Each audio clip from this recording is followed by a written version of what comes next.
Señores, muy buenos días.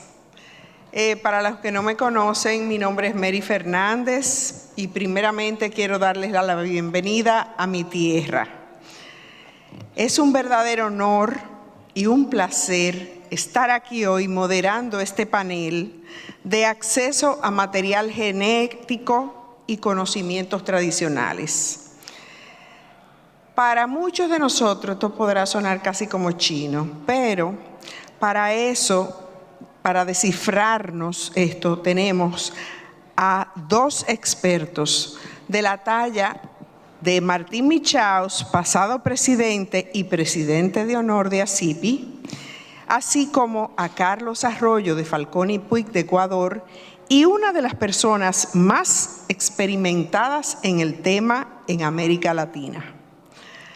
Pero igual debemos empezar por decir que sí existe una relación entre la propiedad intelectual, los conocimientos tradicionales, el medio ambiente y el material genético.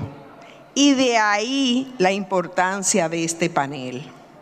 No podemos decir que los mismos, es decir, el material genético, pueden encasillarse dentro de la propiedad intelectual, pero hay aspectos de estos que sí pueden serlo. Yo, como neófita de la materia, cuando me encargaron la moderación de este panel, me puse a revisar qué había sobre este tema en mi país y, oh, sorpresa, me encontré que teníamos mucho material.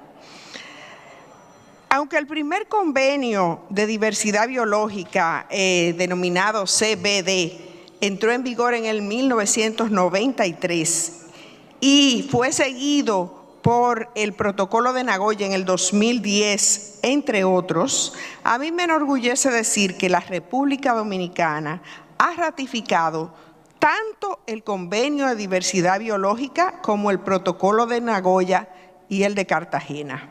El de Nagoya, en particular, especifica la participación justa y equitativa en los beneficios que se derivan de la utilización de los recursos genéticos, porque ha habido muchos abusos. La República Dominicana incluso cuenta con una ley de biodiversidad, la número 333 del 2015. Bueno, pero no vinimos a hablar de República Dominicana, pero antes de dejarlos con los expositores, por lo menos yo quiero decirles algo sobre lo que se entiende por material genético, pues creo que muchos de nosotros estamos más acostumbrados a escuchar conocimientos tradicionales, pero no tanto material genético. Cuando hablamos de material genético, hablamos de todo material proveniente de cualquier forma de vida, ya sea vegetal, animal, microorganismo u otra que contenga genes o unidades de herencia, que presente valor comercial o potencial. De más está destacar su importancia para la investigación y desarrollo, así como su utilidad para la humanidad. De ahí la importancia de conocer más a fondo sobre este tema. Empezaremos con Martín Michaus, quien nos hará una presentación bajo una perspectiva transversal en lo que se entrecruzan los temas del derecho ambiental, derechos humanos y propiedad intelectual. Él va a hacer un recuento de los tratados internacionales que se han firmado, así como de la discusión y debate a nivel de la OMPI y AIPI sobre el tema. Carlos Arroyo, por su parte, hablará más sobre los detalles ya de la compensación justa y equitativa y cómo se llegan a implementar los acuerdos entre las partes para la utilización de este material genético, tanto en la región andina como en el Ecuador, su país natal. Luego de sus presentaciones tendremos la oportunidad de hacerle preguntas que yo sé que surgirán bastante. Muchísimas gracias. Ahora pasamos a ver un video que nos tiene ASIPI antes de pasar a las presentaciones.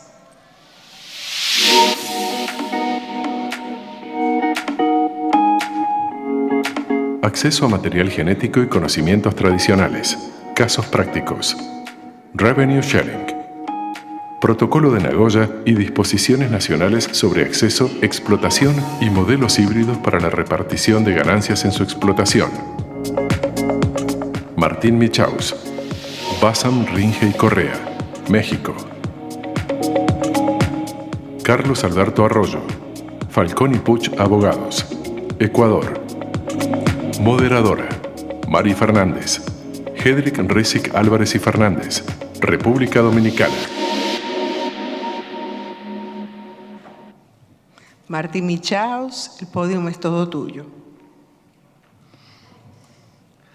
Muchas gracias, Mari, y gracias a ustedes por tomarse el tiempo, la paciencia, el interés en este tema. Bien decía el doctor Rangel Medina que los amigos se miden en las prisiones y en las conferencias, y más con este tipo de temas, por lo cual realmente les aprecio que se hayan tomado el tiempo para estar. Y un gran gusto precisamente estar con este panel, con Carlos, con Mari, gente muy fraterna, y obviamente aquí en Punta Cana, que pues sin duda es una tierra muy especial desde el primer evento de ASIPI en el 2004, y donde tuve la oportunidad de interactuar muy fuertemente con la comunidad de República Dominicana, particularmente con Pilar Troncoso y con Ana Messina. El tema que me corresponde ya, Mari lo, digamos, introdujo, y trataré en el tiempo que me ha permitido, que son como 8 horas, poder platicar con ustedes lo que vamos a ver. No, restringirme el tiempo, pero darles, como bien dice Mari, este panorama general. Celebro que hay aquí gente que ahora se está acercando al tema, gente ya muy sensibilizada y expertos en el tema, como veo algunos, particularmente la comunidad andina, que creo que es una región ejemplar, que en el continente deberíamos seguir sus mejores prácticas en este tema, sin duda alguna, ni falsas modestias, creo que su legislación así lo refleja. Y por ello insisto, más que mejor sacrificar un poco el detalle, pero para darles la pauta de lo que vamos a platicar. ¿Y qué sucede? Y tuvimos la suerte de oír a Vinicio, y que si él, no sé si ha contemplado qué sucedía en el siglo XVIII, XIX con el tema de la protección ambiental, y en 1992, donde se llevó a cabo la Cumbre de la Tierra, donde ya ahí en esos momentos, algunos de ustedes tal vez todavía ni habían nacido, pero hace aproximadamente unos 29 años, ya se planteaba esta urgencia del cambio climático, de los problemas que se estaban viviendo, de la contaminación, de la necesidad de que los países tuvieran algún acuerdo precisamente para lograr esta sensibilidad que él sigue trabajando, me parece muy bien.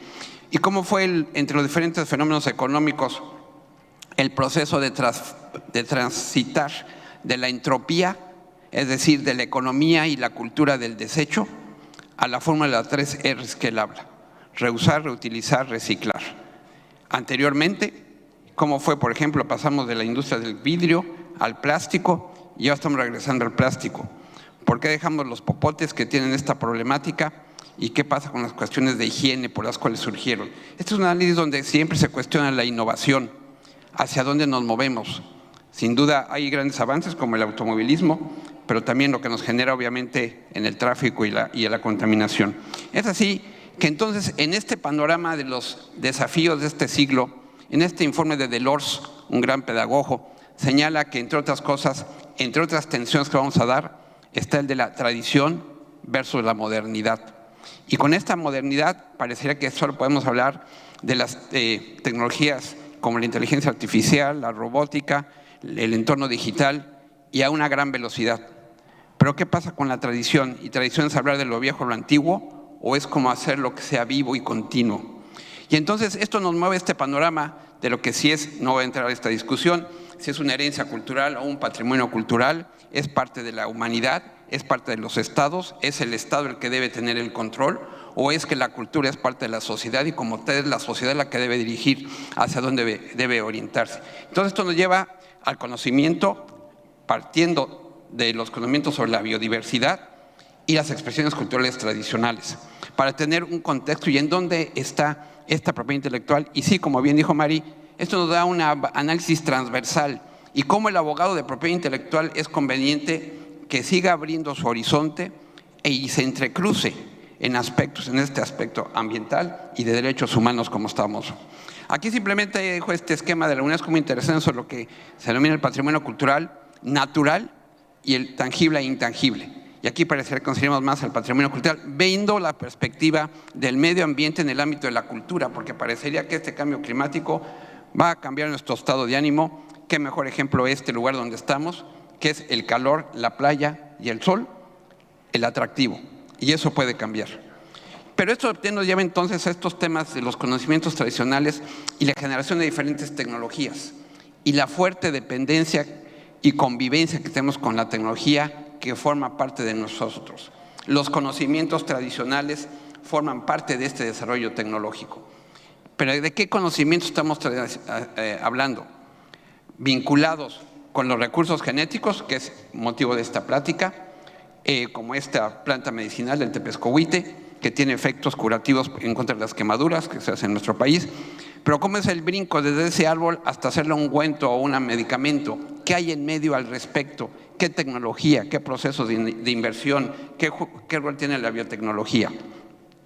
Por ello, forma parte de este contexto también las expresiones culturales tradicionales, que no son tema ahora, pero los apunto, porque parecía que son temas ajenos y los abogados, por razones naturales, tendremos a separar las cuestiones. Pero mucho de lo que se genera en una expresión cultural tradicional, una prenda de vestir, puede ser que haya un recurso genético implícito en su forma de elaboración del material que se llevó a cabo. Y sin embargo, lo separamos. Simplemente lo apunto porque es ahí donde vamos a verlo. Nos enfocaremos a la biodiversidad en la medida.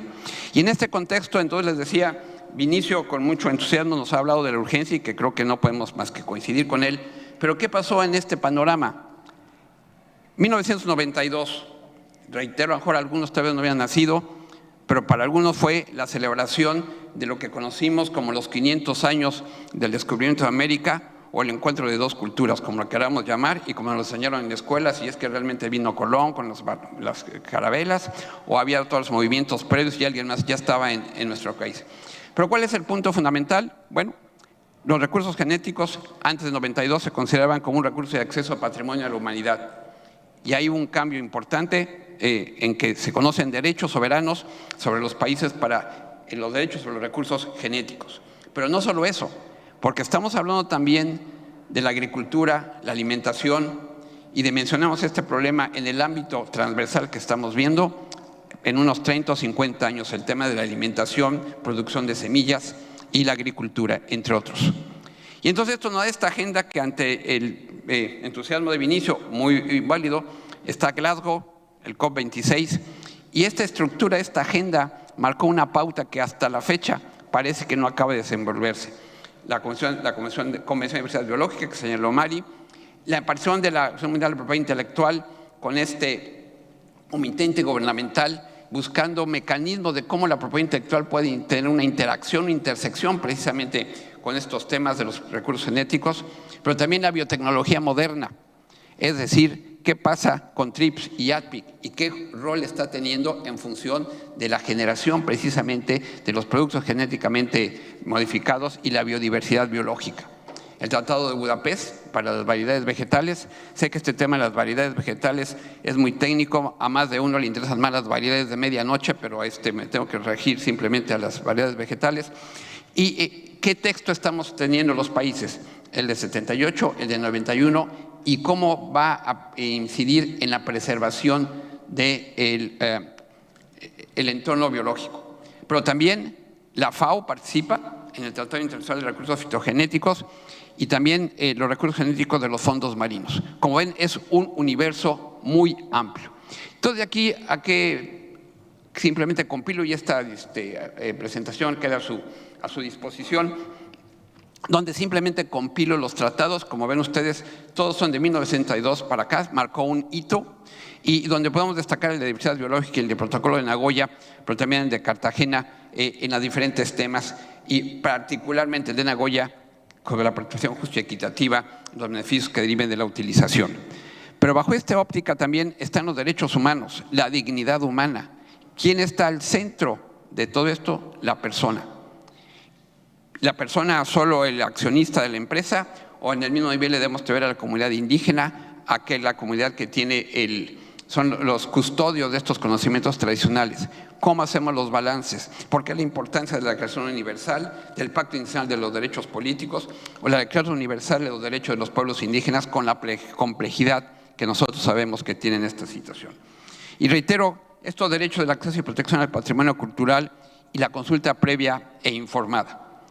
Pero también entonces entra la Organización Mundial de la Propiedad Intelectual con el marco de los tratados que conocemos y cómo ha sido su labor en la generación de este comité intergubernamental donde trata de conciliar intereses que llevan 20 años discutiendo y donde parece que el acuerdo es no llegar a ningún acuerdo y seguir discutiendo para ver si se puede hacer algún tratado. Y están las convergencias en donde participan, insisto, con estas adopciones y el análisis, reitero, desde la luz de la propiedad intelectual, particularmente patentes, del protocolo de Nagoya. El rol que tiene TRIPS en materia de biotecnología, pues obviamente lo que se busca es la manipulación de los sistemas biológicos, microorganismos, plantas, animales, ya lo definió Mari, y cómo buscar ese uso inteligente y respetuoso y sustentable de la diversidad biológica en estos sectores. ¿Los inhibimos? ¿No hacemos nada? ¿O cómo logramos que obviamente sea en beneficio de la sociedad? En el sector de salud, agropecuario, industria, ambiental. Pero hay otro ingrediente, tal vez más reciente, el Tratado de Transpacífico de Progresista y Asociación, y este es uno de los tantos tratados de libre comercio que habría que ver. Yo lo que he buscado es que solo es en este donde he encontrado que tiene esta disposición de cooperación en el área de conocimientos tradicionales, que puede ser buenos deseos, y ahí se quede, o es un momento propicio para la región y a CIPI en los países que son miembros por parte del continente americano, precisamente en esta negociación, pero vean la diversidad de los países miembros, que recordarán que Estados Unidos finalmente no se adhirió, miembros de la Convención de Diversidad Biológica, de Nagoya y de Cartagena. Y si bien es cierto que son todos miembros de la Diversidad Biológica, muy pocos son de Nagoya o menos lo han implementado. Y curiosamente China ya manifestó interés en adherirse y eventualmente Estados Unidos no es parte, pero seguramente en algún momento, cuando sea prudente, tendrá algún acercamiento. Pero esto nos lleva entonces a este panorama internacional y en la región. ¿Por qué se vuelve también, creo yo, relevante? Que siempre lo ha sido. Entre otras razones está esta alianza del Pacífico en estos países y donde Ecuador ha manifestado su interés en sumarse a esta alianza. Y dentro de las circunstancias y negociaciones se requiere que hay un tratado de libre comercio México y Ecuador y creo que será una oportunidad muy buena porque nuestro país, a pesar de que somos miembros de Nagoya, tenemos una legislación ambiental, no se ha implementado debidamente los principios de Nagoya. Busqué incluso casos específicos que pudieran ilustrar y parece ser que hay una parálisis en nuestra región, en nuestro país, en función de la implementación de Nagoya. Tal vez la cercanía e influencia de Estados Unidos incide en ello. Y entonces en estos acuerdos de biodiversidad, que ya también reitero, mencionó Mari, fíjense en los países alrededor del mapa, que son miembros, está el 70% de diversidad de nuestro planeta. Aquí quiero parafrasear a la doctora Natalia Tabón, que está por aquí, creo yo, que es el oro verde, es nuestro oro verde. Regiones esencialmente Latinoamérica, Asia y África, es países proveedores de recursos genéticos, donde se genera fundamentalmente cómo poderlos capitalizar y aprovechar. Y al abogado de propiedad intelectual voltear para poder asesorar ya sea al proveedor del recurso genético o al usuario del recurso genético, pensando obviamente en el beneficio de la sociedad. Y esta convención, los principios es esto de la conservación de la diversidad biológica, la utilización sostenible de sus componentes y la aparición justa y equitativa de los beneficios. Y este tercer apartado es lo que va a traer a Nagoya, pero busca precisamente esto, cubrir la biotecnología a través del protocolo de Cartagena sobre seguridad de la biotecnología, que es un complemento a la diversidad biológica, y se crea un órgano rector precisamente donde se maneja obviamente los principios de la diversidad biológica y los financiamientos que ha habido al respecto. Entre los objetivos de la diversidad biológica de este convenio es la aparición justa y equitativa de los beneficios, como ya señaló Mari, y el acceso a recursos genéticos. Hay conocimientos tradicionales relacionados a recursos genéticos y, reitero, expresiones culturales. Y en recursos genéticos, que buena parte de los países ya son miembros, y aquí celebro que también esté Carmen Arana, una experta en el tema y presidenta del Comité de Conocimientos Tradicionales de ACIPI y gran conocedora del tema. Están estos tres componentes: el consentimiento previo informado, participación justa y equitativa en los beneficios y términos mutuamente acordados, que Carlos va a ir al detalle cómo opera precisamente en su país y en la comunidad andina. Pero se buscó que fuera un mecanismo eficaz para que operara precisamente la Convención de Diversidad Biológica, y de ahí se estableciera en cada país la legislación correspondiente que tuviera como fin esto: la preservación y conservación y uso sustentable de los recursos naturales. Ante esto, ¿quiénes son los actores? ¿Quiénes participan? ¿Y por qué tanto debate? Están los custodios, es decir, ¿quiénes son los que resguardan estos recursos genéticos en las regiones del mundo en donde se encuentran? ¿Es esas comunidades? ¿Debe ser en los estados? ¿Quién debe tomar las directrices? ¿Cómo hacer reservas biológicas para efecto de preservarlos? ¿El Estado qué rol juega en este aspecto? Es fundamental. ¿Qué pasa con la transportación transfronteriza de productos genéticamente modificados? ¿Y por qué la importancia de esta estructura de tratados?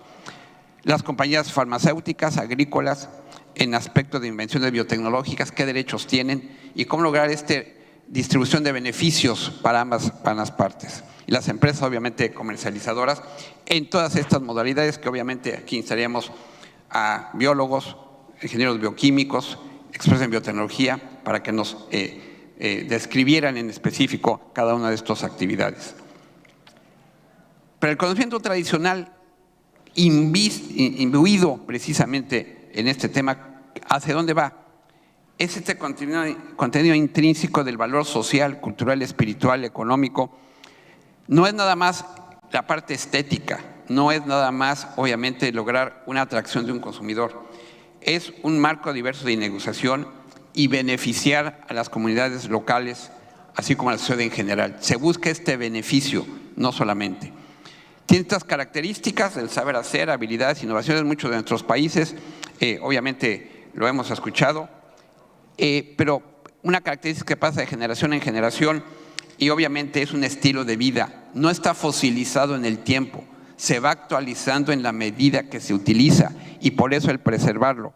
Y también entonces en esto se buscan estos métodos tradicionales de conservación de medio ambiente y biodiversidad, y no trastocar, porque hay sí ahora estudios en desarrollos tal vez inmobiliarios de impacto inmobiliario, de impacto ambiental y de impacto antropológico, de impacto cultural, cómo se rompen los modelos culturales y qué sucede con esa sociedad. Parece ser que a veces lo pasamos por alto, y más en este caso vinculado a los recursos genéticos. Y aquí la OMPI, en el debate que se ha ido ahí manifestar esencialmente, es que el recurso genético tal como existe no es una invención, no es patentable, no es protegible bajo el ámbito de la propiedad intelectual. Y eso causó en su momento grandes discusiones, pero entonces, ¿qué relevancia tiene la propiedad intelectual? ¿Y qué relevancia tiene en este caso la FAO para efectos de la alimentación y la agricultura? Los cultivos, la ganadería, mejorar la calidad, si son meros descubrimientos, algo que ya existe. Y también la diversidad biológica lo define, por tiempo no me detengo en ellas. Pero entonces, ¿cuál es la vinculación con la propiedad intelectual? Y precisamente no se pueden crear directamente, pero sí los procesos, el proceso de manipulación, de modificación, pueden ser objeto a través de las figuras de la propiedad intelectual, particularmente en materia de patentes, y en donde entonces entra la interacción entre los actores, para quién van a ser los beneficios, quién se va a ver beneficiado con esos derechos. Y estamos hablando solo de patentes. Puede haber marcas colectivas, marcas de certificación, temas de derechos de autor que incidan. Son diversos los problemas que pueden surgir. Obviamente hay intereses encontrados al respecto. Y entre otros es este cambio de intención entre una investigación científica y utilización comercial. Cómo establecer los parámetros y el tipo de convenio. Cómo vamos a sentar a negociar con lo que decía ayer María, entiendo. Vamos a llegar como abogados de propiedad intelectual o es que tenemos que tener la empatía necesaria para entender la cosmovisión de la comunidad indígena que quiere o posee un recurso genético que es de interés para una empresa farmacéutica, la cual pretende hacer un medicamento que va a beneficiar a la sociedad? ¿Cómo balanceamos estos? ¿Y por qué nosotros como propiedad intelectual tenemos que estar abiertos a este planteamiento? Y de ahí surgen muchas discusiones que no sé si Vinicio esté, pero si las oyera a lo mejor se iba a desanimar. Entre otros varios que están en la OMP en discusión es del requisito de violación previa a las solicitudes de patente cuando se trata de un componente activo que es un recurso genético que se obtiene de cierta zona o región. Hay países que están ahí que sí en su legislación ya está contemplado que deben aportar divulgar ese recurso genético, la procedencia, el origen del mismo. Hay otros que no lo requieren o en su legislación de propiedad intelectual no lo requieren o la legislación ambiental establece la obligación de así hacerlo. En nuestro país, por ejemplo, hay una disposición en la legislación de desarrollo forestal en el que establecía como nula una patente donde no se hubiera revelado el origen de la procedencia del recurso genético. Paradójicamente, era una autoridad distinta al Instituto Mexicano de Propiedad Industrial, el INPI no lo requería y por lo tanto, si se otorgaron patentes bajo esas circunstancias, pasaron de manera desapercibida. Y también en OMPI se está discutiendo precisamente una propuesta de tratado internacional que entre los otros aspectos que contiene es el hacer o no obligatorio este requisito de divulgación previa, donde hay fuertes discusiones de un lado de las empresas promotoras del sistema de patentes, como por el otro lado de algunos estados o de las comunidades proveedoras de los recursos genéticos. Y por el lado del protocolo de Nagoya, si bien casi todos los países, por la fecha que se negoció, son miembros, los niveles de implementación de estos tres principios, el consentimiento previo informado, la distribución de los beneficios y los términos previamente acordados, hay una gran variación. La Unión Europea, en base a una directiva, se ha estandarizado realmente en el cumplimiento, pero no olvidemos, no se trata de caprichos, se trata de obligaciones derivadas de tratados. ¿Y cómo está esto fluyendo en función de los proveedores de los recursos genéticos frente a los usuarios? Y el rol, insisto, en las reservas biológicas o las zonas reservadas para su extracción y los permisos que se requieren. Busqué en mi país ejemplos, sin embargo, lamentablemente no hubo y no hay recientes.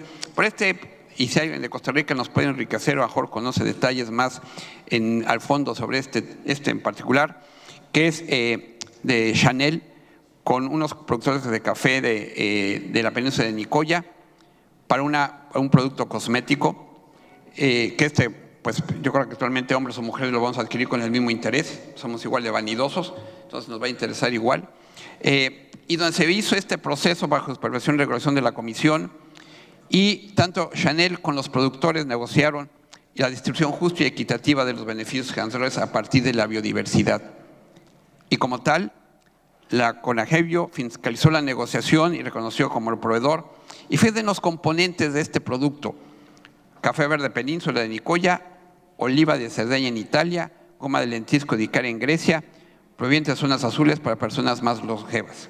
Y entonces es un revitalizante y antioxidante y como tal se lanza al mercado y se lleva a cabo esta negociación.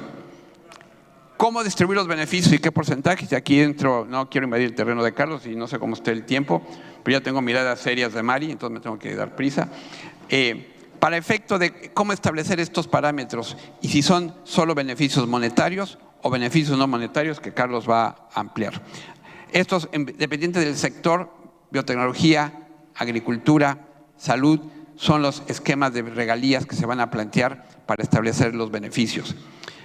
Y con esto quiero concluir, siguiendo el entusiasmo y perecuación de Vinicio. Está el cambio climático y mientras la Tierra se altere la temperatura, los recursos genéticos, al igual que el ser humano, van a ser seriamente afectados y por lo tanto ese oro verde, como me señala la doctora Zabón, quedará guardado en la Tierra como está hasta ahora. Muchísimas gracias.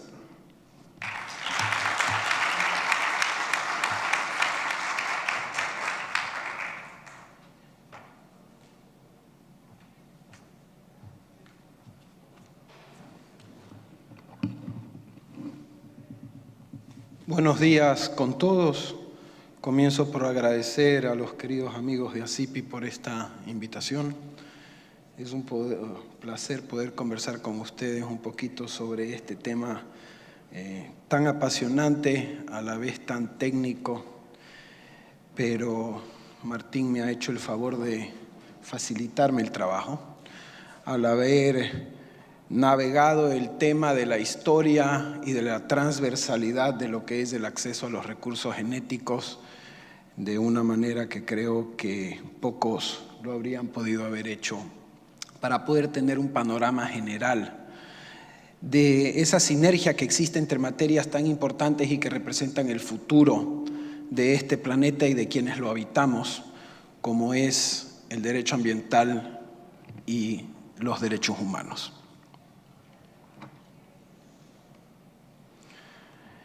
Y es así que yo quiero empatar lo que dijo Martín y la conferencia anterior, y comienzo por este antecedente, que debemos entender que más del 80% de la población mundial depende, ya sea de manera directa o indirecta, de la biodiversidad, y que de hecho los pueblos y nacionalidades indígenas tienen una relación directa con ella para la supervivencia no solo de sus comunidades, sino del resto del planeta también, en lo que se refiere a técnicas de siembra, especies, y si uno investiga se da cuenta que gran cantidad de productos, especialmente medicinales, se derivan de estos recursos genéticos, de las muestras que se recolectan de la biodiversidad, de los estudios que se realizan y del secuenciamiento para el desarrollo de estos productos, como acaba de mencionar Martín en el ejemplo del contenido de uno de ellos.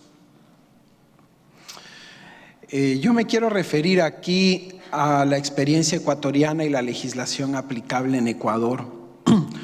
Y comienzo por la Constitución ecuatoriana, que tiene más de una decena de artículos que hacen referencia justamente a lo que es el patrimonio natural, el recurso genético, el patrimonio genético, lo que representa, cómo debe protegerse, las limitaciones. Y sobre todo recalcar, como fue mencionado hace muchos años y fue la gran novedad, que Ecuador ha sido el primer país en el mundo en reconocerle derechos a la naturaleza. La naturaleza como sujetos de derecho per se fue un tema de amplísima discusión entre constitucionalistas a nivel mundial que no nos compete al momento. Pero lo cierto es que todas estas normas buscan el desarrollo sustentable y sostenido y la conservación del patrimonio biológico, del patrimonio natural y de la biodiversidad. Y es así que tenemos normas en la Constitución que establecen que esto es un tema de interés público, la preservación del patrimonio genético, la preservación del medio ambiente, de los ecosistemas, de la biodiversidad y de su integridad. Artículos como el 83, el 14, el 74, contienen una larga enunciación de principios en los cuales podemos ver la preocupación que un Estado debe tener sobre temas tan sensibles como este. De hecho, en el Ecuador, el recurso genético y el recurso biológico está declarado y considerado como sector estratégico. Asimismo, se prohíbe la apropiación de conocimientos colectivos a través de figuras de propiedad intelectual que no sea en favor de las comunidades y en las cuales ellas participen del desarrollo y el beneficio que se derive de ella. Hay otro artículo que dice que en caso de duda de cualquiera de estas normas se deberá interpretar aquella que sea más favorable a la naturaleza como sujeta de derechos. Y finalmente, como vamos a ver más adelante, se declara la biodiversidad y el patrimonio genético como una propiedad inalienable, irrenunciable, irreductible e imprescriptible de propiedad del Estado. Tenemos el protocolo de Nagoya, que fue recientemente ratificado en Ecuador en el 2017, sin embargo, de lo cual desde el año 2013, cuando se comenzó a analizar las primeras solicitudes de acceso a recursos genéticos, ya se estaba aplicando o se decidió aplicar en los estándares de Nagoya. Esto en virtud de que en la comunidad andina tenemos la decisión 391, que es la norma común sobre acceso a recursos genéticos desde el año 96. Tenemos un reglamento, obviamente al régimen común, que es a la 391. Tenemos un decreto, que es un reglamento interno, que es un documento muy extenso, aproximadamente 300 páginas, que regula todo lo que es la suscripción de los contratos de acceso a recursos genéticos a través del Acuerdo Ministerial 034, que de hecho está siendo desde hace un par de años enmendado a través de un proyecto que todavía no ha salido y que está en manos del Poder Ejecutivo.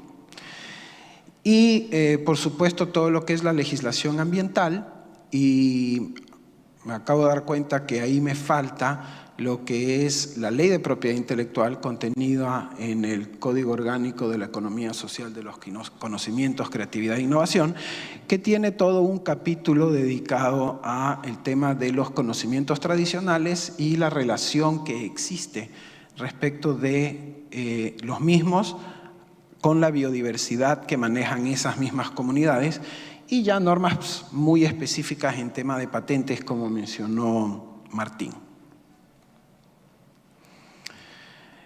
Ya Mary nos hizo el favor, y Martín también, de definir lo que son los recursos genéticos. Yo voy a limitar esta definición a lo que es la comunidad andina y el Ecuador. Y es bastante sencillo: todo material de naturaleza biológica que contenga información genética. Lo que ya mencioné en la Constitución del Ecuador, que se lo considera como bienes y patrimonios de la nación, con esos caracteres de inalienabilidad, imprescriptibilidad y inembargabilidad, y la prohibición de apropiación sobre esos recursos genéticos en la Constitución. Actores intervinientes ya en los procesos de acceso a recursos genéticos o antes del acceso al recurso genético como tal, el permiso de recolección de muestras de biodiversidad o de vida silvestre.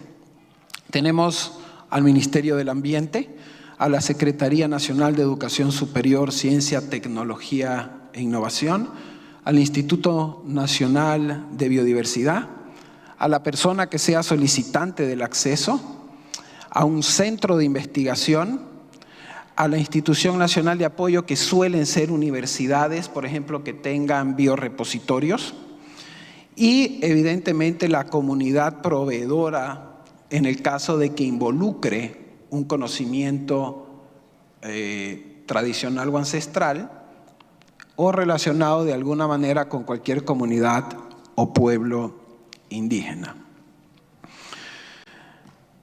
En Ecuador, al año 2013, habían, si no me equivoco, aproximadamente 21 solicitudes de acceso al recurso que todavía no habían sido atendidas. Lo que se había dado eran autorizaciones de investigación y de recolección de muestras e inclusive de exportación de muestras, pero no se había suscrito ningún convenio de acceso como tal.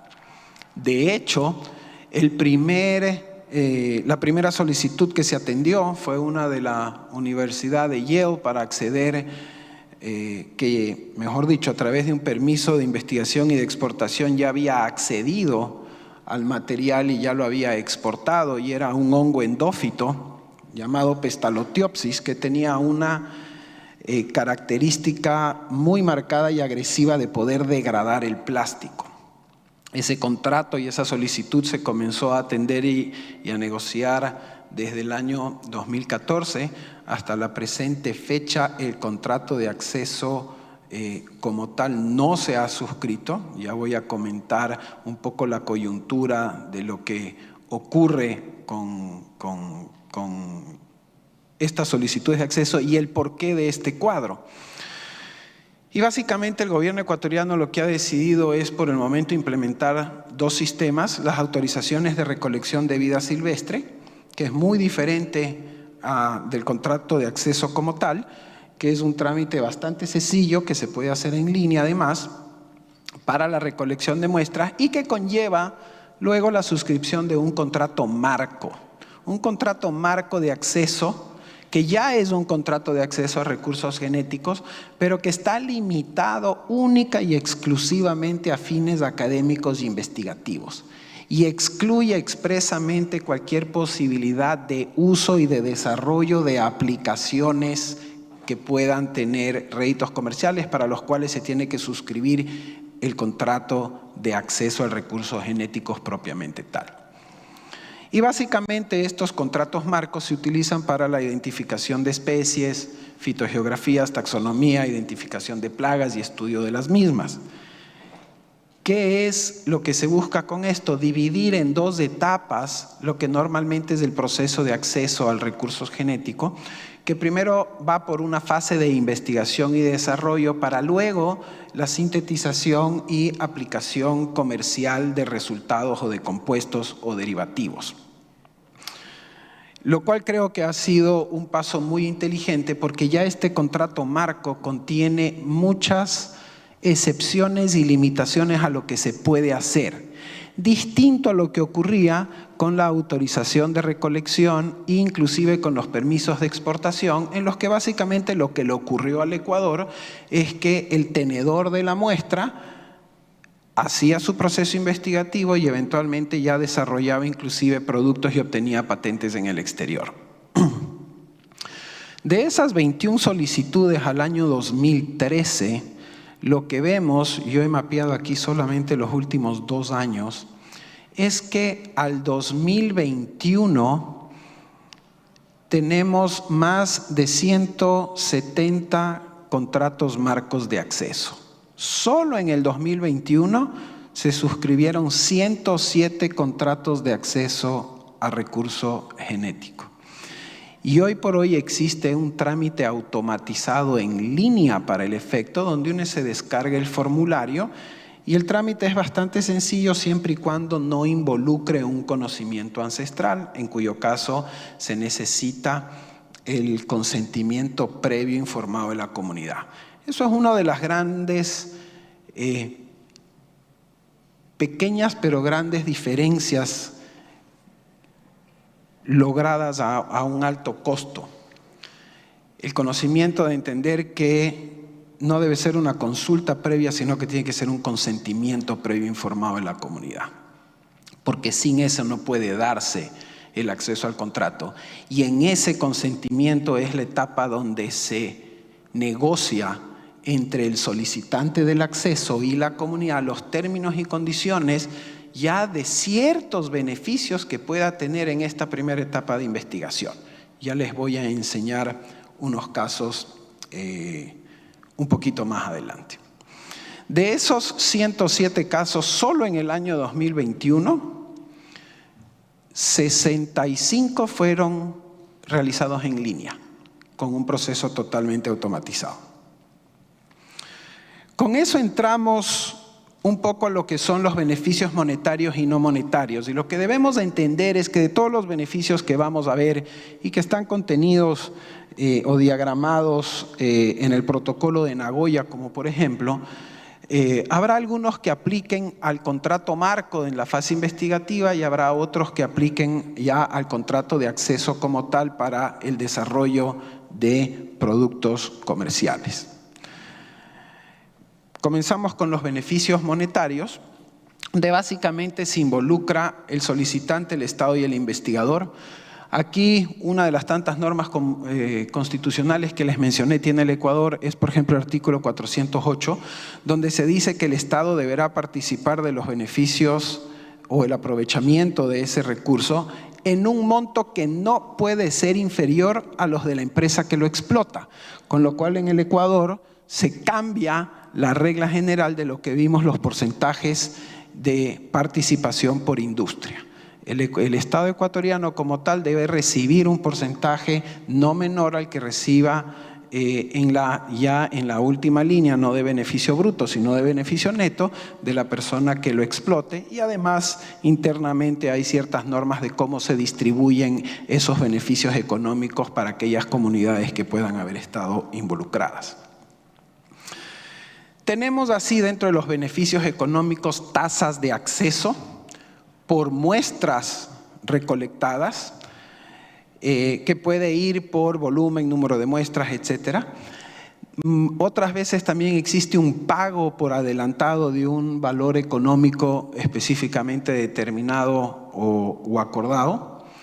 Pagositos por avances que se puedan ir realizando. El pago de regalías, obviamente, cuando ya se dé una explotación comercial.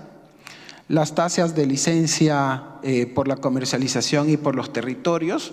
Normalmente una de las cosas que se habían analizado es que el Estado se reserve la posibilidad de que sean nacionales los que realicen la comercialización dentro del territorio nacional y tener una especie de licencia exclusiva para esa explotación y sin costo, ¿ya?, para permitir sobre todo lo que es la accesibilidad a ese producto o a ese medicamento si es que provino de un recurso genético ecuatoriano.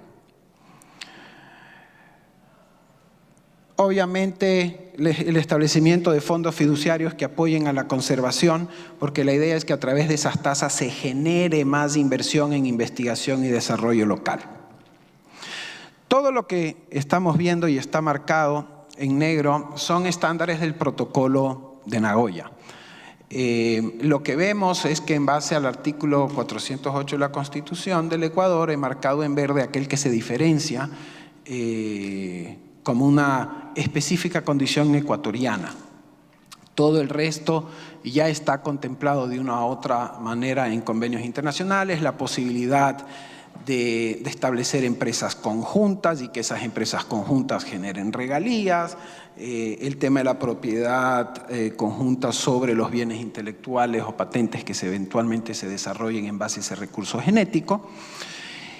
Y ahora paso a los beneficios no monetarios que creo yo terminan siendo los más importantes. Y son los más importantes, creo yo, porque primero comienzan a evidenciarse desde las etapas tempranas de investigación y creo que son los que pueden materializar lo que se debe de buscar con los contratos de acceso, inclusive con el contrato marco, que es generar capacidades, transferir tecnología, conocimientos, inteligencia. Y por lo tanto, de ahí como beneficios no económicos y que creo que terminan siendo sumamente importantes, está el intercambio de los resultados de investigación, pero más que solo el intercambio del resultado, es la colaboración, cooperación y la contribución en programas de investigación, y esto no se refiere a la contribución económica, se refiere a la contribución de técnicos y especialistas nacionales para que puedan desarrollar esas capacidades. La participación en el desarrollo de productos como tal, el establecer programas de cooperación y contribución para formar y capacitar a investigadores, desarrolladores, a los institutos nacionales de biodiversidad, a las universidades, a los biorepositorios, la administración de todos los sitios de ex situ donde se maneje el recurso genético y el acceso, obviamente, a esos recursos y repositorios para la investigación conjunta. En los beneficios no monetarios, los que he marcado en verde son aquellos que, digamos, tienen alguna particularidad específica con el Ecuador, no necesariamente a un estándar internacional. La idea es que siempre se establezca que por lo menos 2 investigadores ecuatorianos participen de esas actividades de investigación y desarrollo, que exista un apoyo para el fortalecimiento de las comunidades relacionadas con el conocimiento ancestral en el caso que hayan dado su consentimiento previo informado. Y por supuesto ahí es donde ya se establece de alguna manera, se esboza lo que será el parámetro que regule los derechos de propiedad intelectual en un régimen compartido de lo que pueda llegar a derivarse como productos comercializables. Lo que yo mencioné de Ecuador, 170 y pico de contratos marco de acceso, no es una casualidad. Y yo no creo que Ecuador sea un ejemplo en cuanto a la adopción de regulación. Vemos que República Dominicana suscribió Nagoya antes que nosotros, ya tenía un convenio de biodiversidad antes que nosotros, pero en lo que sí Ecuador se ha destacado es en los programas de capacitación a las comunidades. Aquí yo quiero referir 2 ejemplos y luego hablo de los logros de los programas de capacitación. El Instituto Nacional de Biodiversidad, junto con el Alma College de Michigan y la comunidad de San José de Payimbo, emprendieron un programa que resultó muy exitoso y que realmente es un orgullo para el Ecuador, en donde se comenzó asimismo por negociar el consentimiento previo y se dio una autorización de investigación científica en donde junto con esa comunidad se recopilaron y se analizaron más de 40 muestras biológicas de distintas especies para entender el manejo que esas comunidades hacían con efectos medicinales.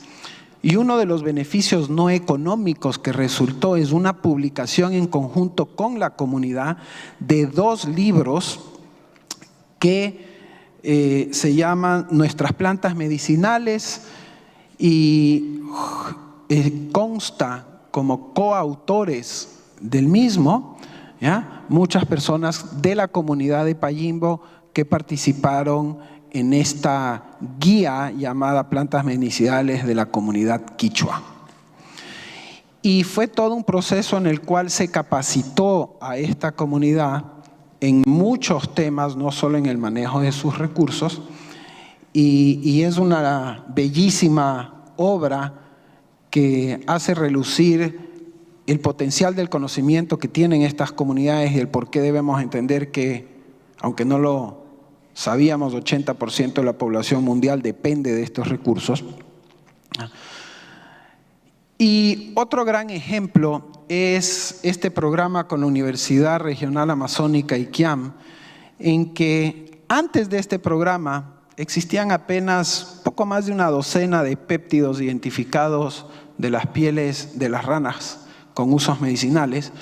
Hay un caso muy polémico en el Ecuador en los años 70, por el año 74, que se llama la epibatidina, en que hay esta rana que tiene en su piel un alcaloide que es un analgésico 200 veces más potente que la morfina y que ataca el sistema nervioso central. El problema es que la diferencia de la dosis para un humano y que no sea mortal es mínima, y eventualmente eso complica mucho el uso de este alcaloide. Eventualmente, en los años 70, a mediados de los años 70, el Instituto Nacional de Salud de los Estados Unidos recolectó estas muestras, exportó las muestras y eventualmente se obtuvo una patente en Estados Unidos en el año 95, en la cual lamentablemente, como no existía ni la legislación ni los programas de capacitación, no hubo participación alguna de esta comunidad que transmitió el conocimiento del manejo de este alcaloide. Con este proyecto de la Universidad de IQIAM pasamos de apenas una docena a 73 nuevos péptidos derivados de 3 especies de anfibios, todas ellas con una capacidad medicinal distinta. Y se lo ha hecho para preservar la biodiversidad de anfibios que contiene el país, ya que, como todos ustedes saben, Ecuador está entre los países más megadiversos del mundo. Logros. Ecuador ha sido considerado como ejemplo de la comunidad global ABS, que es una comunidad que justamente impulsa la implementación plena y efectiva del protocolo de Nagoya. Creemos que la implementación efectiva del protocolo no es tanto la suscripción final de un contrato de acceso, sino que hay que comenzar justamente por esto, que es desarrollar los protocolos comunitarios. Ecuador ya cuenta con 4 protocolos comunitarios que cubren las 3 regiones del país. Y en conjunto, entre el Ministerio de Ambiente y el Servicio Nacional de Derechos Intelectuales se brindan módulos de capacitación. Se comenzó con 50 líderes de comunidades indígenas.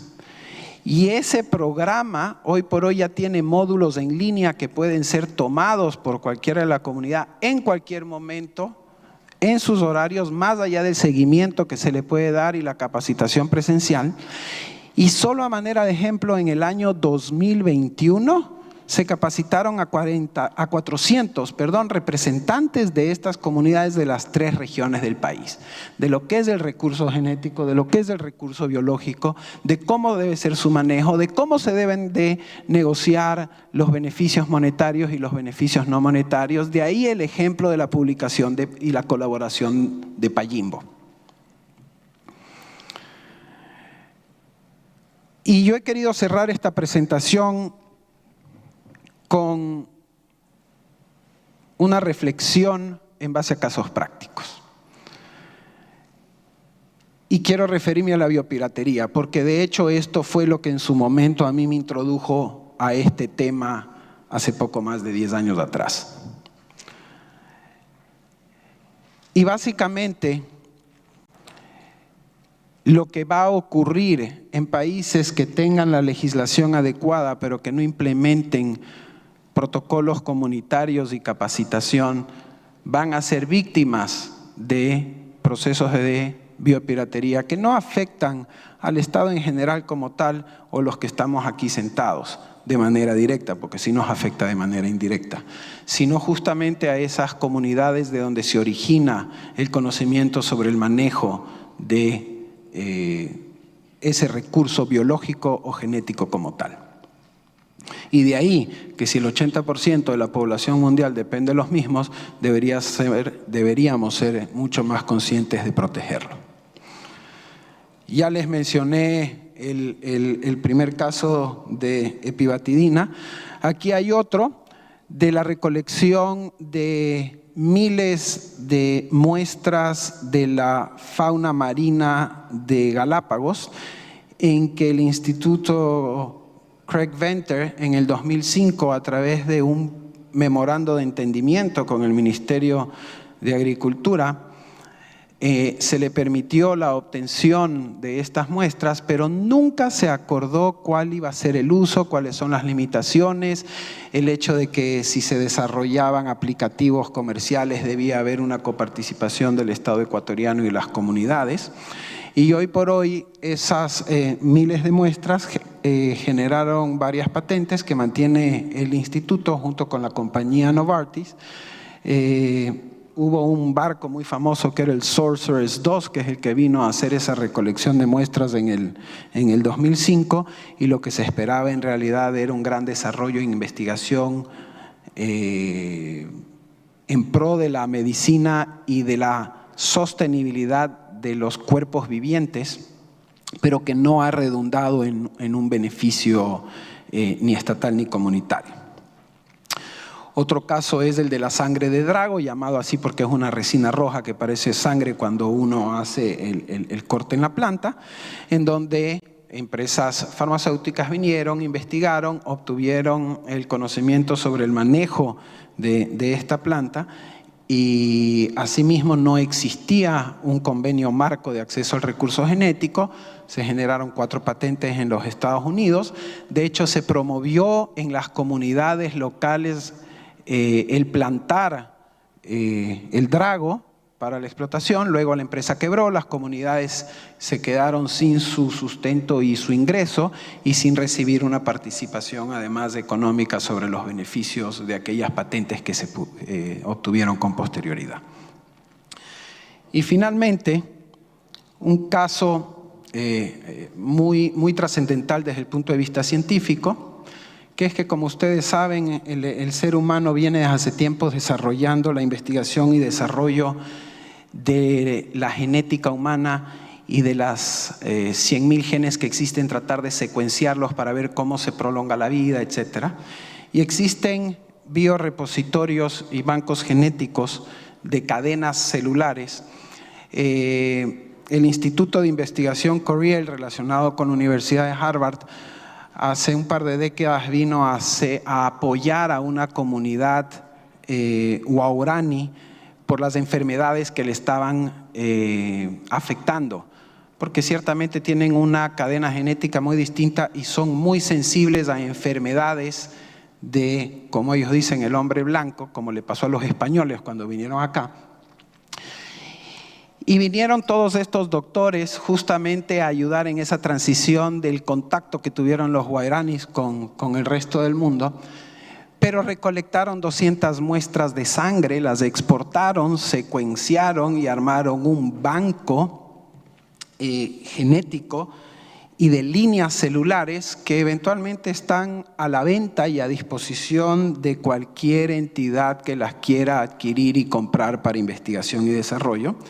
Y se distribuyeron estos 7 cultivos sin que haya existido ni siquiera un consentimiento de la persona cuya sangre estaban tomando, ni mucho menos de la comunidad guaraní como tal, porque se identificó en parte de su cadena genética una altísima capacidad en ciertos genes para la reformulación de células y de genes. Yo con esto simplemente no hago sino agradecerles por el tiempo que me han sabido dispensar. Espero haber podido dar un poquito más de información sobre lo que es el acceso al recurso genético y encantadísimo con Martín y con Mary de solventar cualquiera de las inquietudes que puedan tener. Un buen día.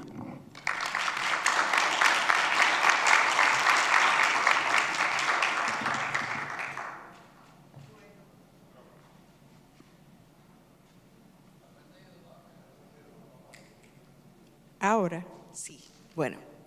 Bueno, pues yo me imagino que estas charlas tan profundas deben haberles provocado algunas preguntas. En lo que ustedes las formulan, yo, ¿verdad? Como el que parte y reparte se lleva la mejor parte, voy a empezar. Porque ya yo les tenía unas preguntas a ellos. Entonces yo voy a empezar, pero no significa que no le voy a dar chance a ustedes que ya tienen algunas preguntas. Martín, quiero comenzar contigo. Respecto al requisito de divulgación de recursos genéticos y conocimientos tradicionales en solicitudes de patente, ¿qué ventajas e inconvenientes existen al respecto?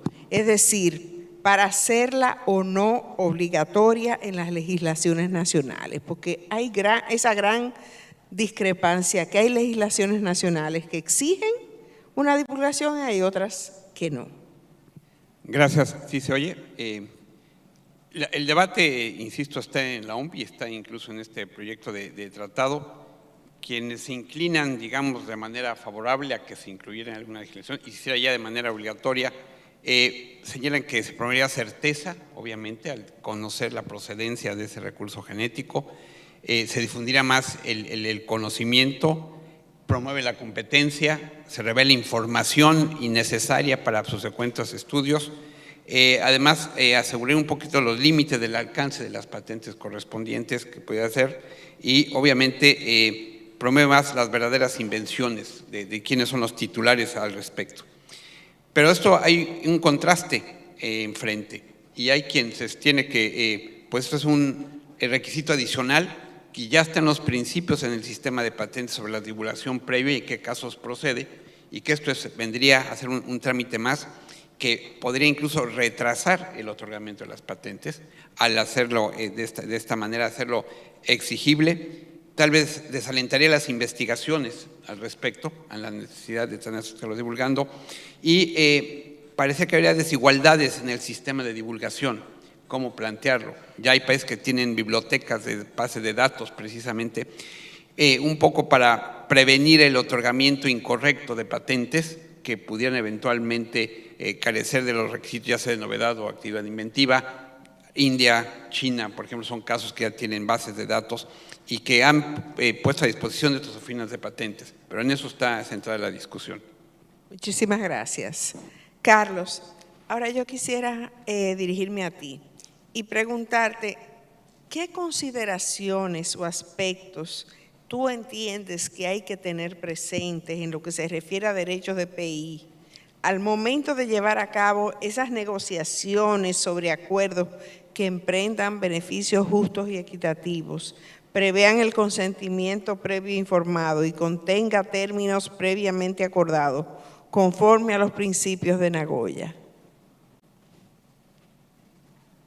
Yo creo que si uno divide el proceso, como creo que adecuadamente se ha hecho, entre lo que es un convenio marco en el cual no hay que entrar tanto en ese detalle, simplemente establecer en un convenio marco los parámetros generales. Tiene que haber un régimen compartido, tiene que haber titularidad del Estado, tiene que haber participación de las comunidades, tiene que haber participación de los investigadores en el desarrollo. Luego, cuando ya se pase a esa última fase, a la cual, por ejemplo, de todas estas 170, en Ecuador no se ha llegado a ninguna, no porque no se ha llegado a fase de comercialización, sino porque ha habido o casos de biopiratería o casos en los cuales a través del convenio marco se llegó ya a esa fase de desarrollo, pero no ha habido un acuerdo. Lo que creo es que ya caso por caso habrá que negociar, teniendo en claro quiénes deben de ser los participantes, un régimen adecuado de compartición de ingresos. Y yo creo que en Ecuador existe una problemática que es el 408 que vimos en la Constitución, donde dice que el Estado ecuatoriano tiene que participar en la misma proporción que aquella entidad que desarrolle el producto. Y a veces eso puede complicar mucho las negociaciones, porque yo creo que al Estado ecuatoriano y a las comunidades les debe interesar más los beneficios no económicos que los económicos. No estoy diciendo, mucho ojo, que no deban tener beneficios económicos. Deben de tenerlos y deben de participar de aquellos, pero creo que en los beneficios no económicos y el contrapeso que estos pueden dar, estaría la posible solución a los problemas que se han dado en las negociaciones directas de aquellos casos en los que se ha llegado a esta etapa y no se ha llegado a firmar el contrato de acceso definitivo por la falta de acuerdo justamente en esto. Y en cuanto a los derechos específicamente de propiedad intelectual, ¿cuál es tu posición? Considero que si se desarrolla una patente basada en un conocimiento tradicional, pues ciertamente parte no solo de los investigadores en el desarrollo, sino de los participantes de la comunidad titulares de ese conocimiento tienen que estar reconocidos como tal en la patente de manera indiscutible. Gracias, Carlos. Martín, tú sabes que el principio de consentimiento previo e informado que prevé el protocolo de Nagoya respecto a conocimientos tradicionales asociados a recursos genéticos, en alguna forma es aplicable a lo que se refiere a expresiones culturales tradicionales. O sea, ¿hay algún tratado internacional que lo contemple? Expresamente, de manera directa, como en Nagoya, que yo haya encontrado, no lo hay. Está el patrimonio perdón, hay dos tratados, el patrimonio cultural inmaterial, la protección del patrimonio cultural inmaterial, y el de diversidad cultural, en donde se establece obviamente la posibilidad de hacer uso de expresiones culturales tradicionales, pero no hace referencia específica. Sin embargo, por ejemplo, hemos visto en casos, concretamente en una reunión que tuvimos con Fabricio Módica, en una reunión en donde escuchamos cómo el abogado de la comunidad Sami negoció con Disney para la producción de la película de Frozen, y se establecieron las condiciones y ese consentimiento para transmitir ciertas expresiones culturales de esa comunidad, llevarlas al cine. De otra manera, la comunidad hubiera sentido afectada. Entonces, no está expresamente, pero se ha establecido la necesidad de, obviamente, incluirlo. Gracias, Martín. Carlos, yo te voy a hacer una pregunta que tiene que ver con una de mis debilidades, el arbitraje. Entonces, yo quiero saber si estos convenios celebrados con instituciones académicas, comunidades indígenas o empresas farmacéuticas podrían someterse a mecanismos alternos de solución de conflictos. En lo que involucre estrictamente a la comunidad, sí. Si el Estado como tal está involucrado, pues tiene que haber una aprobación por la Procuraduría General. Hubo una época en que el Estado ecuatoriano no podía estar sometido por prohibición expresa, pero eventualmente, si es con la comunidad, por supuesto que sí sería viable, y eventualmente estamos hablando de una relación contractual entre la entidad privada y la comunidad. Siempre como habrá que velar por el interés superior de la comunidad, pues habría que ver si eventualmente se requiera de una asesoría o guía por parte del Estado a fin de cumplir con otra norma constitucional, que es la tutela efectiva de los derechos de los pueblos y nacionalidades indígenas, que indirectamente puede ser interpretada como la necesidad de que parte de dar esa tutela es un acompañamiento en un proceso como este. O sea, que habría que interpretar dos normas constitucionales. Martín, ¿y en México? Déjame separar la respuesta. En materia de acceso a recursos genéticos, creo que va en la línea que señala Carlos, y yo creo que habría aspectos dentro de la misma negociación, pero va a estar muy delimitado de cómo se negocia el contrato, porque yo creo que hay aspectos que si no necesariamente serían sometidos a un arbitraje, sea una mediación, y más que las comunidades se mueven en sus usos y costumbres, y aquí yo creo que incluso Carmen nos puede ilustrar, pero yo creo que sí estarían sujetos. En la parte de expresiones culturales tradicionales, en la ley ya de derechos de autor, está contemplado que para poderlas utilizar requiere de la autorización por escrito de la comunidad. El gran tema es quién está legitimado por parte de la legitimidad de la comunidad para obtener esa autorización.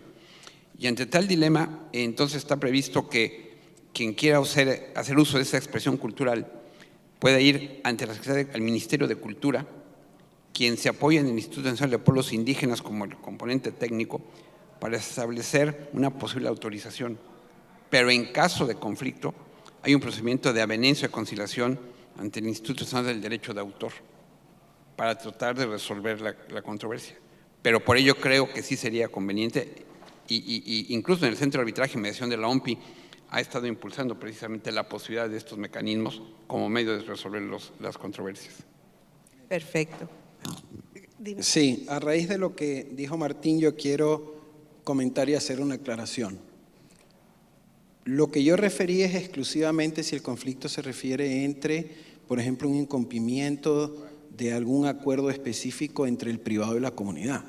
Pero si el conflicto se refiere al recurso biológico o al recurso genético, evidentemente eso, por ser de propiedad del Estado, eso ya involucra al Estado como titular del derecho, ¿ya? Y es un panorama completamente distinto, y tenemos los actores, que está el Servicio Nacional de Derechos Intelectuales y la Secretaría Nacional de Educación Superior, Ciencia y Tecnología, y el Ministerio del Ambiente, como aquellos encargados de tutelar el control, supervisión de este tipo de derechos en representación del Estado, aparte de la Procuraduría, por supuesto. Pero sí sería posible el arbitraje en ese caso.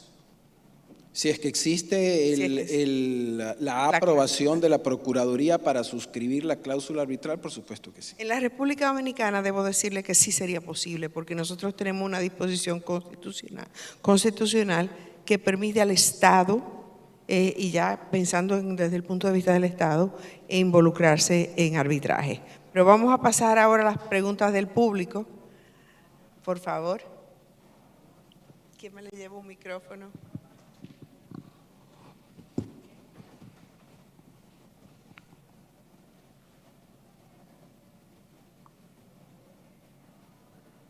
Gracias, soy de Perú. Quiero felicitar a los expositores y a la moderadora, que me ha impresionado sus preguntas, de mucha profundidad y de mucho alcance. me ha hecho pensar en muchas preguntas, pero me quiero circunscribir en la biopiratería que dijo Carlos, ¿no?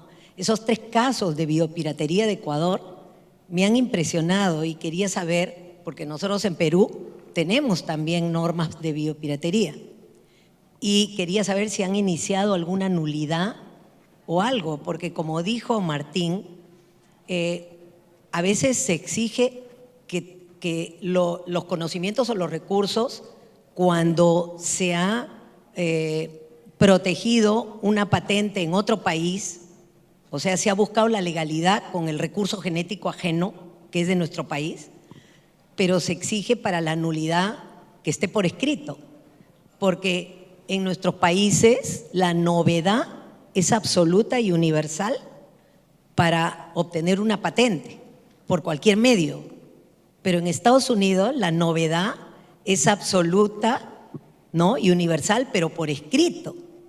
Y entonces nosotros tuvimos la biopiratería de la maca y no se pudo encontrar algo escrito para que determine la nulidad del proceso de secado de la maca en Estados Unidos para biotecnology. Entonces yo quisiera saber si ustedes han intentado alguna nulidad y cómo se haría, ¿no?, para esas patentes que se han registrado en el extranjero y que es fruto de la biopiratería, ¿no? Y para Martín, quisiera saber cómo va en la Cámara de Diputados la inclusión de los conocimientos tradicionales. Gracias.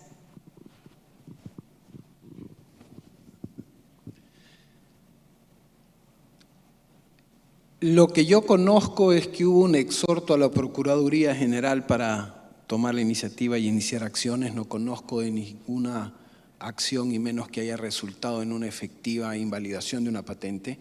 El último caso que se analizó al respecto fue hace pocos meses, en que se solicitó el procedimiento para el desamargado del chocho, que es un grano que se consume muchísimo y que se está produciendo coextruidos para la exportación a Estados Unidos. Y vino esta empresa, se reunió con las comunidades y eventualmente presentó una patente de procedimiento para el proceso de desamargado del chocho, que no es otra cosa que ponerlo en agua circulante, hacerle un choque térmico, bajarle la temperatura y después volverlo a enjuagar. Y el Instituto Nacional el INIAP, que tiene los técnicos, que dio la información y lo puso en contacto con las comunidades de Chimbo y otras, la comunidad ciertamente que lo quiere hacer, pero no tienen los recursos porque un proceso de invalidación de patente en los Estados Unidos es muy, muy costoso, y además hay unos plazos específicos para poder hacerlo. En este caso todavía se estaba dentro del plazo, se lo puso en conocimiento de las autoridades, pero eventualmente no, en ese caso sí sé que no se ha tomado ninguna acción.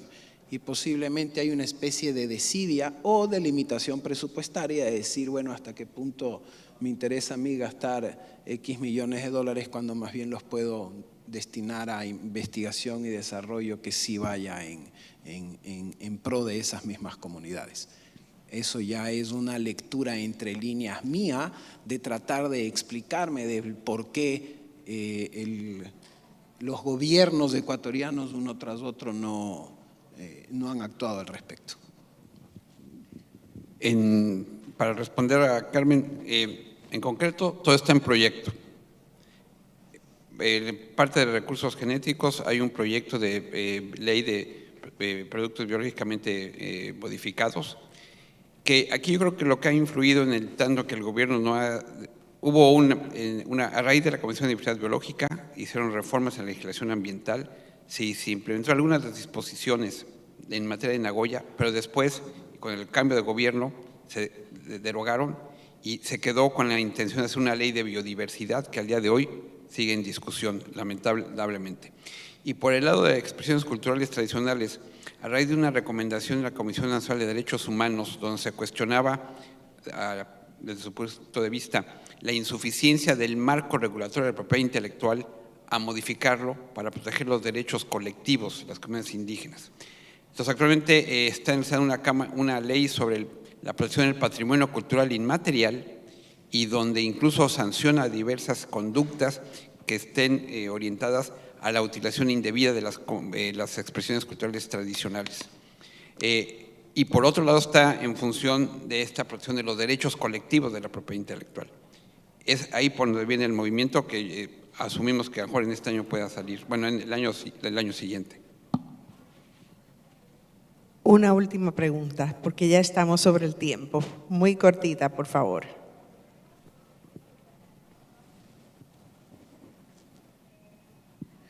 Hola a todos, muy buena exposición, muy interesante.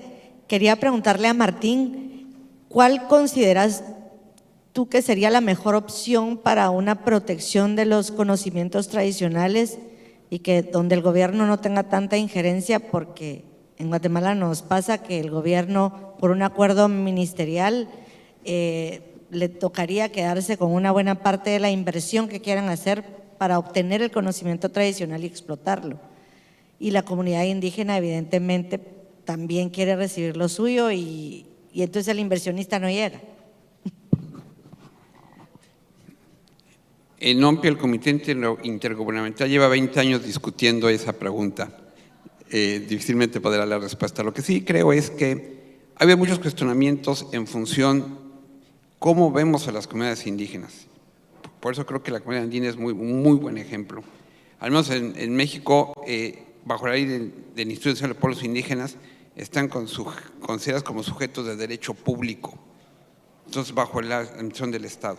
El cuestionamiento se ha hecho y en esta publicación que están distribuyendo ahora hay un artículo al respecto, y donde se cuestiona si realmente el mecanismo es, en expresiones culturales tradicionales, por ejemplo, establecer una figura como el dominio público pagante en materia de derechos de autor. Entonces vuelve un impuesto en que vas al Estado y le llegan los beneficios al Estado y cuando le llega a la comunidad. ¿Cuáles son los mecanismos para que realmente los beneficios lleguen directamente a las comunidades? 1. 2.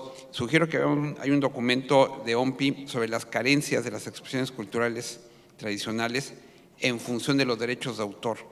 Y ahora tenemos que desprendernos un poco de esta estructura de propiedad intelectual y buscar un sistema, así como cuando sucedió lo de variedades vegetales, más adecuado a las necesidades propias y no solamente pensar en el sujeto y el objeto, también en la protección del consumidor, por ejemplo, y cómo lograr los beneficios. Y en materia de recursos genéticos me parece que, como bien lo dijo Carlos, ya lo advirtió, más vale que México tenga una legislación robusta.